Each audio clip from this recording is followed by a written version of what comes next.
What does ex-rel mean? The phrase ex-rel is an abbreviated version of the Latin phrase ex relationis, which means by the relation of as a legal term. This phrase is used to indicate that a case is being brought by a plaintiff at the request of or in the interest of another party. The phrase is the procedural equivalent of on behalf of or for the use of. The individual with a vested interest in the case is called the relator.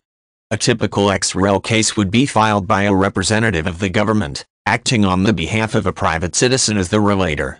The case is based on information provided by or that pertains to the relator.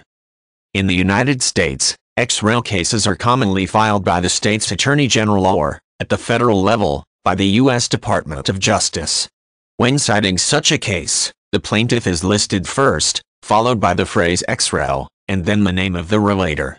For example, the 1938 U.S. Supreme Court case Missouri ex-rel.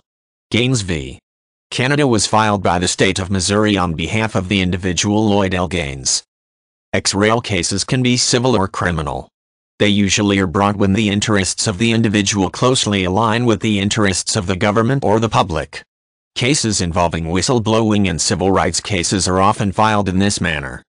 Although it is less common, ex-rel cases can also be filed by individuals or groups on behalf of another individual. These cases typically are filed on the behalf of a relative or someone who has a contractual interest in the case. For example, in a 2005 appeal made to the U.S. Supreme Court, Schiavo ex-rel. Schindler v. Schiavo, the plaintiff, Terry Schiavo, was listed as incapacitated, and the case was filed at the instigation of and for the benefits of her parents, Robert and Mary Schindler.